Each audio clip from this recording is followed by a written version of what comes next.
Shane Jensen wasn't planning to laugh that morning. He hadn't had much reason to in a long time, but when the barista handed him a triple-shot oat milk macchiato instead of his usual plain black coffee, and the woman next to him gasped, "Wait, that's mine."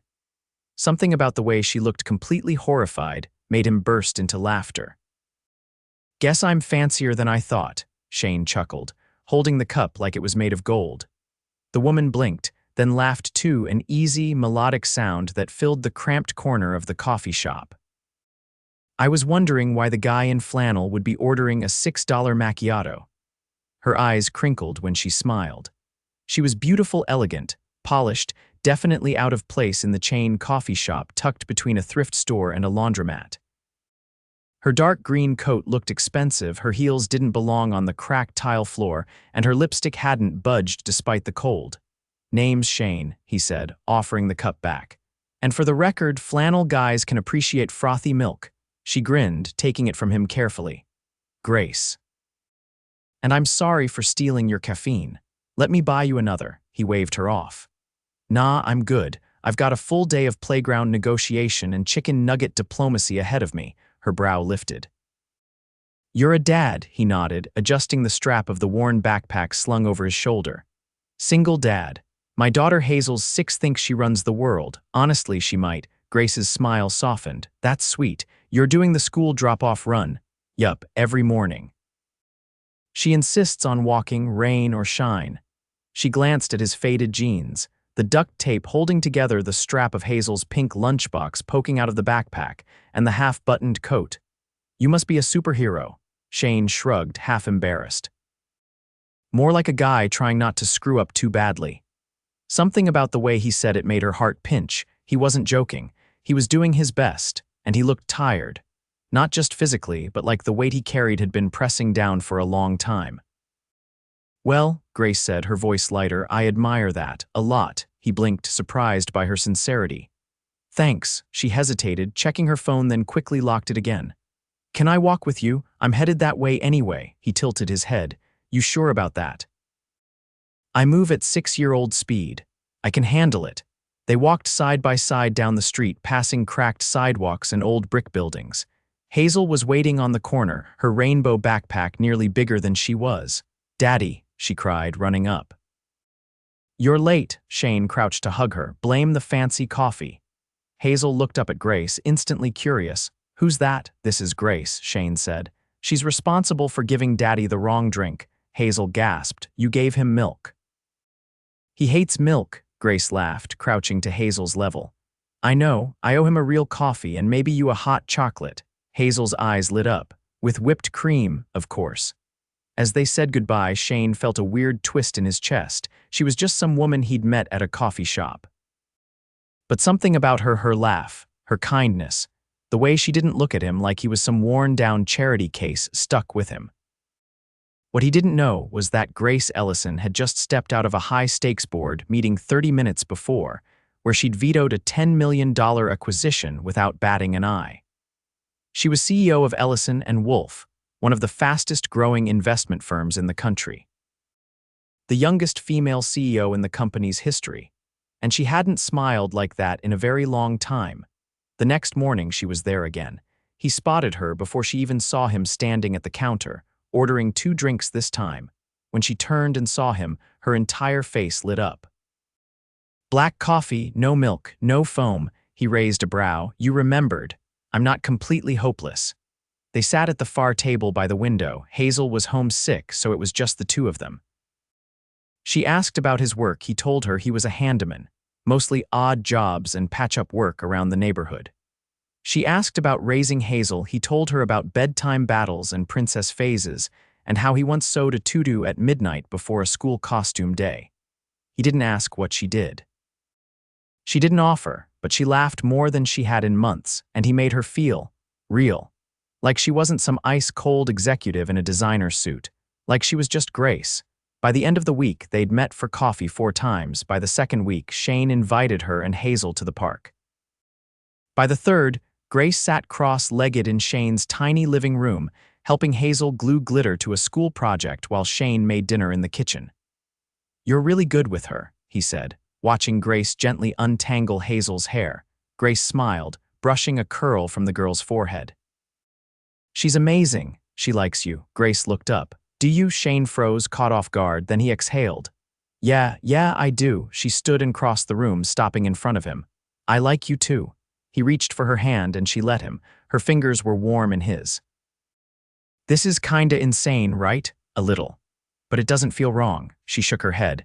"No, it doesn't." He leaned in slowly, cautiously, and when their lips met, it wasn't explosive or wild, it was gentle, honest, real. But the moment was broken a second later when Hazel peeked around the corner and yelled, You kissed her." They both burst out laughing. Neither of them knew what they were falling into, but they were already falling. The first time Grace stepped into Shane's neighborhood diner, she was 10 minutes late, apologizing as the wind tangled her ponytail, and she wrestled the door shut behind her. Shane stood from the corner booth, brushing flour off his jeans. "Didn't think you'd show." She tugged off her gloves, cheeks flushed from the cold. "I told you I would. You're not exactly a regular around here. I can adapt." He watched her slide into the booth across from him.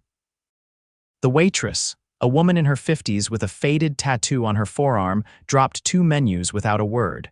Grace glanced at hers, brows lifting. "You weren't kidding." "This place hasn't changed since the 80s. That's the charm. The charm is that you come here every Thursday after work and order pancakes for dinner." He let out a short laugh. "How'd you, Hazel?" she said, rolling her eyes fondly.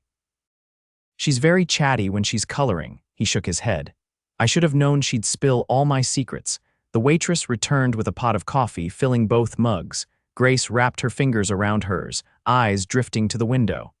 "I used to go places like this with my dad. He loved cheap coffee and vinyl booths."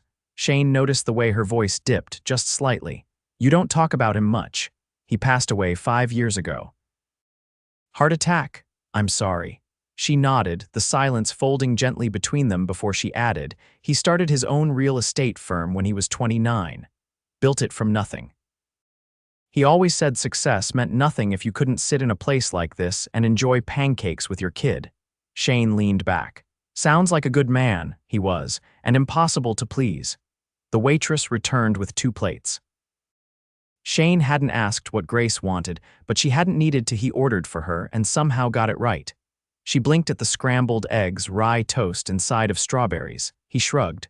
"You always leave the yolks on your plate." She blinked. "You notice everything." "I try." They ate in comfortable silence, save for the occasional clatter of silverware and the hum of a dusty jukebox in the corner. Afterward, as they walked outside, snow had started to fall, thin flakes swirling between the street lamps. Grace paused on the sidewalk, gazing up. "You okay?" Shane asked. "It's funny," she said. "I spend half my life in glass towers and meetings with men twice my age who think I'm too young to make the calls I do. And this is the first time I've breathed all week." He watched her, snow catching in her lashes.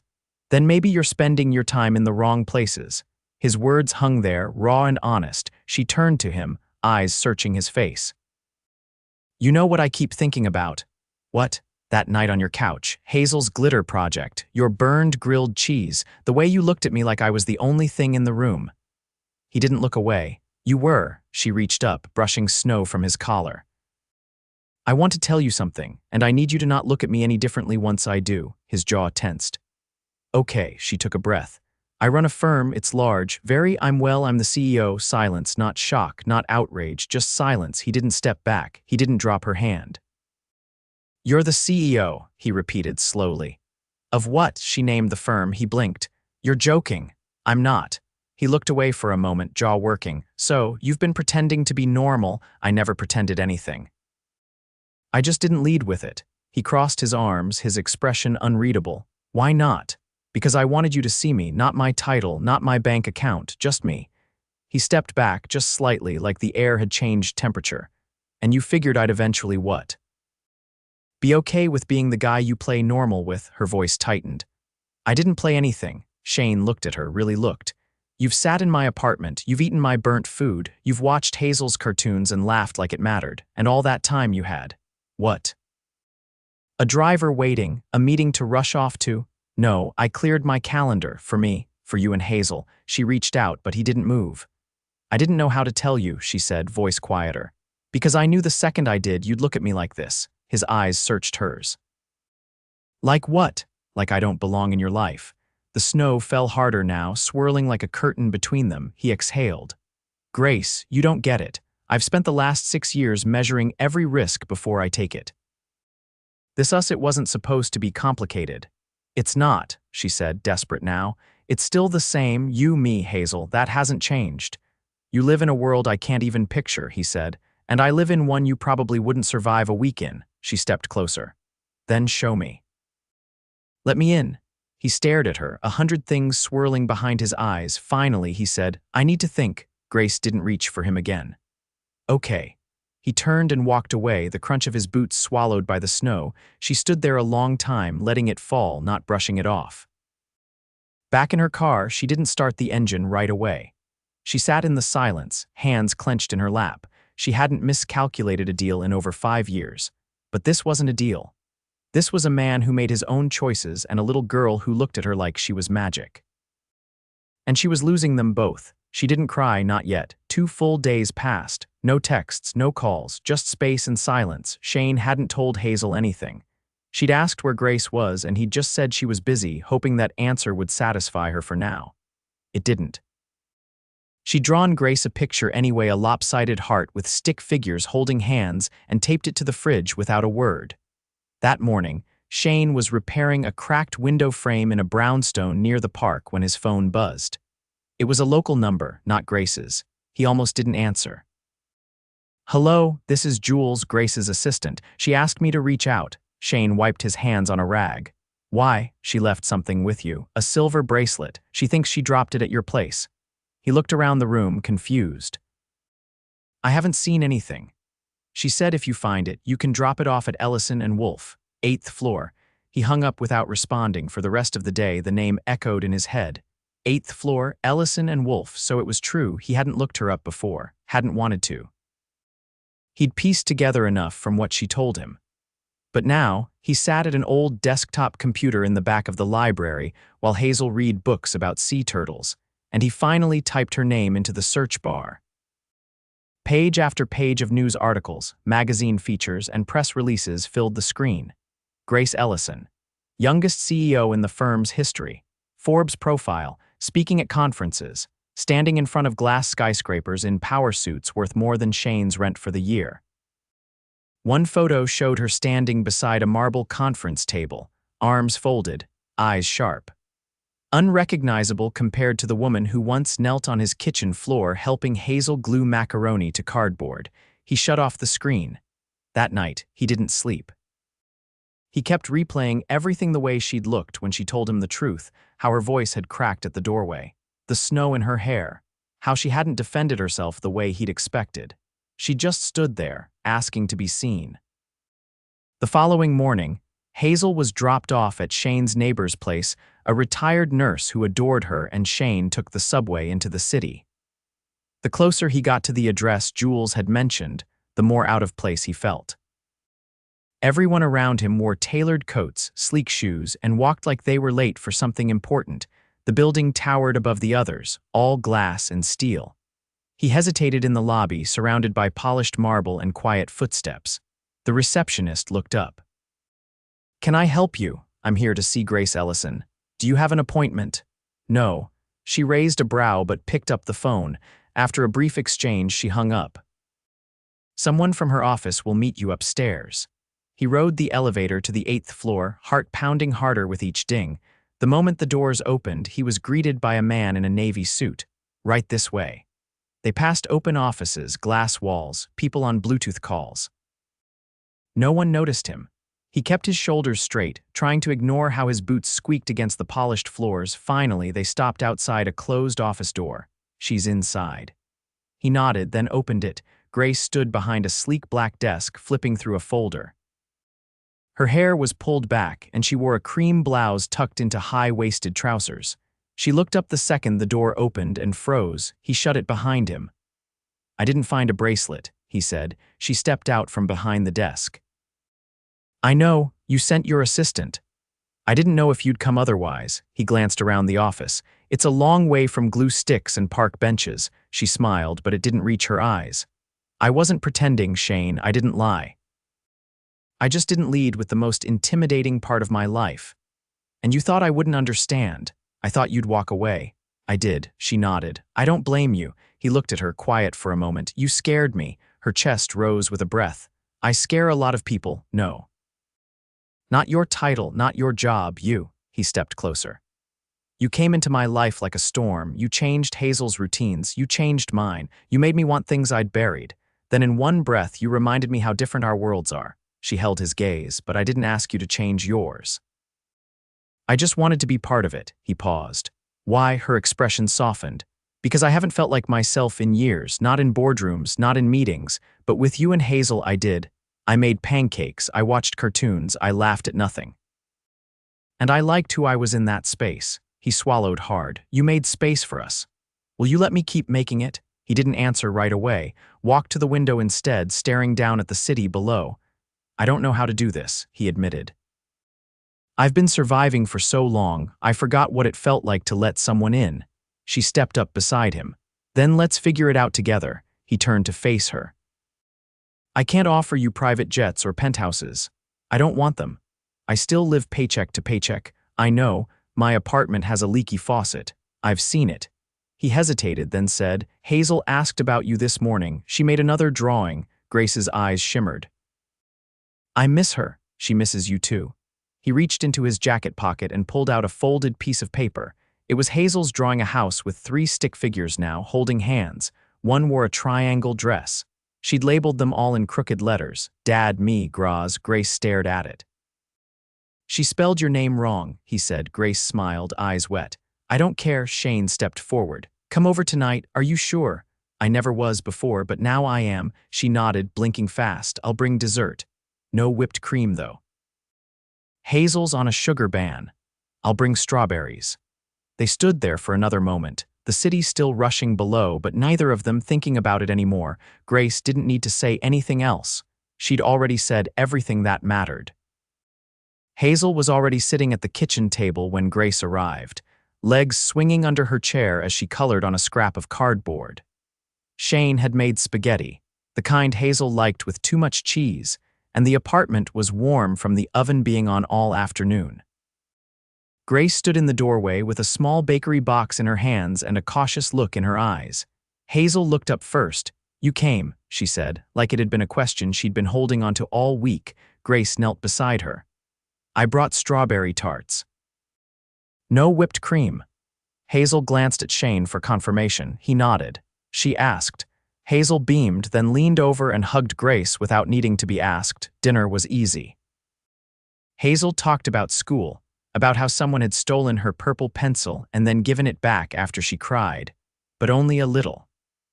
Grace listened like it was the most important story in the world, and Shane watched the two of them like he couldn't decide if he was relieved or overwhelmed. After Hazel went to bed insisting that Grace read her the story, not Shane, he stepped out onto the small balcony off the kitchen. Grace found him there a few minutes later, leaning against the railing with a chipped mug of tea in his hands. She was asleep before I hit the second page, Grace said softly. She likes you better. She said you always do the voices wrong. He laughed under his breath. She's not wrong. Grace stood beside him, arms tucked against the chill. This place is quieter than I remembered. It gets like that when she's out.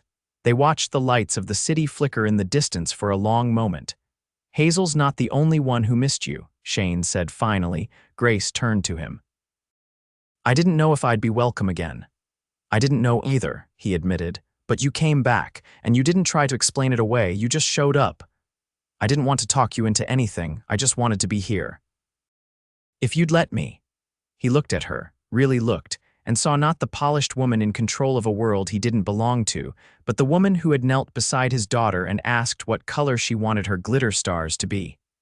I've spent so long trying to keep things manageable, he said. Simple, predictable, that way I don't mess it up for her, but then you walked in and nothing's been predictable since. I can't offer simple, Grace said, but I can offer steady. I don't flinch when things get hard, and I won't disappear when the shine wears off. He blinked, exhaling slowly. I've never had someone offer to stay before, not really. She reached for his hand. Then let me be the first. He looked down at their fingers. His were rough, hers smooth. He thought about Hazel's drawing on the fridge, about the way the apartment had felt full again tonight. You scared me, he said again.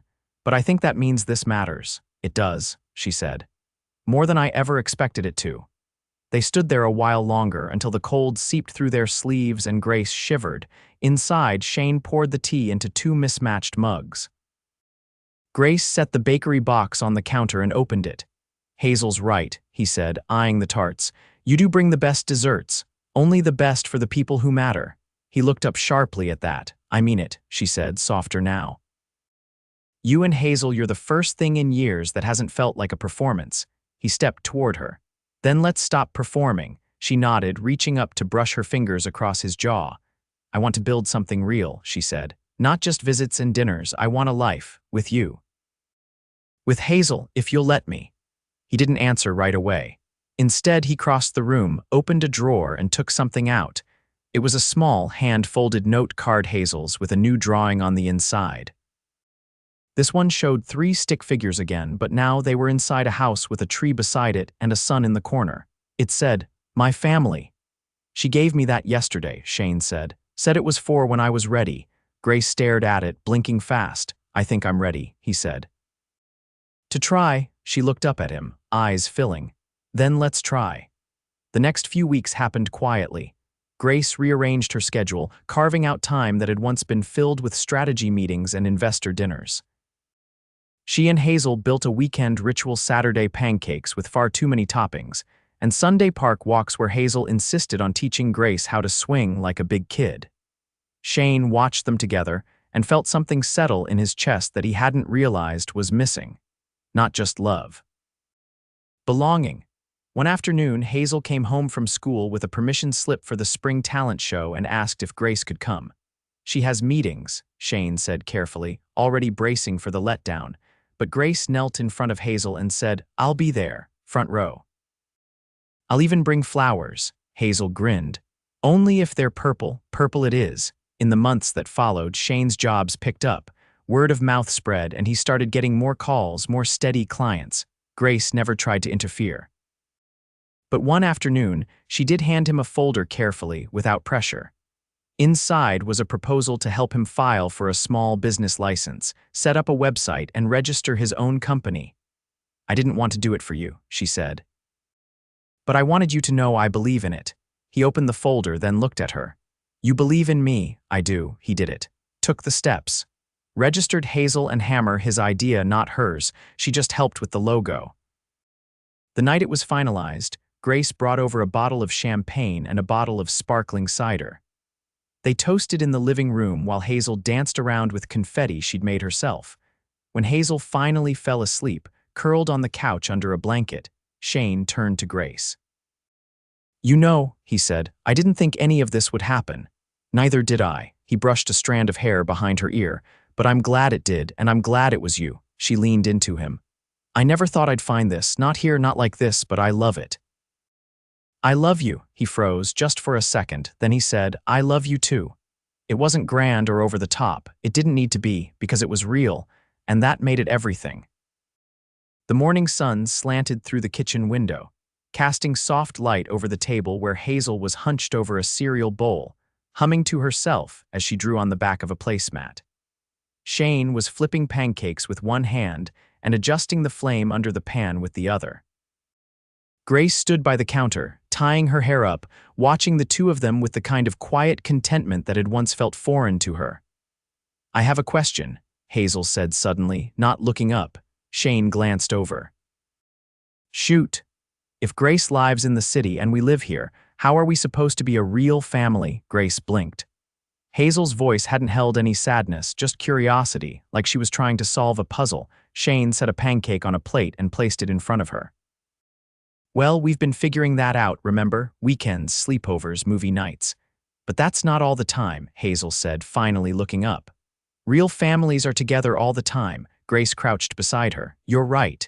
Hazel leaned closer, lowering her voice. You could just move in. We have space. Shane chuckled, but Grace didn't laugh. She met Hazel's eyes. What if I asked your dad something important today? Hazel's eyes widened.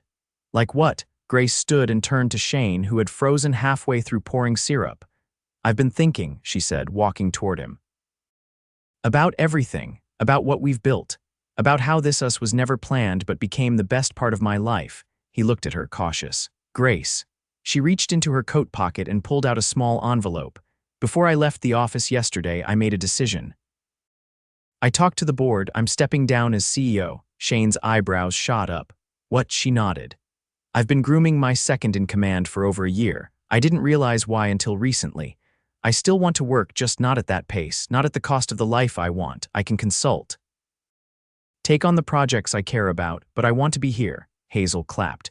Does that mean you'll live with us? Grace laughed softly. If your dad says yes. Shane set down the syrup bottle. You'd give all that up. I'm not giving anything up, she said. I'm finally choosing what matters. He stepped forward, eyes locked on hers. Grace, I love you, but I don't want you to make decisions you'll regret in a year. She reached for his hand. I've made 1,000 decisions that looked good on paper. This is the first one that feels right in my soul. Hazel tugged on his shirt. Say yes. He looked down at his daughter, her hopeful face, her certainty, and then back at the woman who had changed everything without ever asking him to. His voice was quiet. Move in. Grace nodded once, tears brimming. I already packed a drawer. Hazel squealed, leaping off her chair to hug them both. Shane wrapped one arm around each of them. Later that afternoon, Grace opened the trunk of her car. Inside were 3 suitcases, a tray of seedlings she'd been growing on her apartment's windowsill, and a framed photo of her with her father. Shane carried the heavier bags while Hazel proudly announced that she would make space in the closet. By the time the sun set, Grace's clothes were folded into drawers beside Shane's. Her toothbrush sat next to his. Her laptop was charging near the kitchen table, and Hazel had insisted they redo the family drawing on the fridge to include a new pet, a cat they didn't own yet, but she was convinced would be added soon. As the apartment settled into evening, Grace curled into Shane on the couch, Hazel asleep between them. I didn't expect this life, she whispered. He kissed her temple. Neither did I, but I want every part of it, she said. The mess, the noise, the endless questions about snacks. He laughed quietly. Then you're in the right place. They sat in silence, Hazel breathing softly between them. A month later, Shane surprised Grace on a quiet Saturday morning. She'd been out front watering the small row of flower pots they'd added beneath the windowsill. When she came inside, Shane and Hazel were standing in the living room, both dressed in nicer clothes than usual. Hazel held a bouquet of purple wildflowers. Grace tilted her head. What's happening? Shane stepped forward, his voice steady but his eyes shimmering. I never had the right moment, but I realized there's no perfect time, only the right person. Hazel ran to grab something from behind the couch, a small ring box. Grace laughed through the tears already forming. You two are ridiculous. Shane opened the box, revealing a delicate gold band with a tiny diamond, elegant and simple. You made this house a home. You made my daughter smile like she hasn't in years. You made me believe in more. Grace Ellison. Will you marry me? She dropped to her knees, hugging Hazel first, then looking up at Shane. Yes, of course, yes. Hazel jumped in a circle. We're gonna be a real family. They married in late spring in the backyard of a friend's house under a canopy of fairy lights and blooming dogwoods. Grace wore a soft ivory dress with lace at the cuffs. Hazel walked ahead of her, tossing petals while proudly announcing to everyone, My mom's kind of a big deal. Shane cried when she walked down the aisle. They said their vows barefoot in the grass. Afterward, there was dancing, laughter, and cake Hazel helped cut, leaving a frosting fingerprint on Grace's shoulder. No speeches, no press, no fanfare, just joy. That night, with Hazel asleep upstairs and the house quiet, Shane and Grace sat out on the balcony, wrapped in a blanket. Are you happy? He murmured. I didn't know I could be this happy, she whispered back. You're not going to miss the skyline, she leaned into him.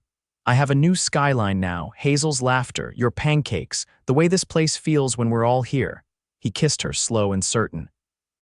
They didn't need skyscrapers to feel rich. They had everything, and it was real.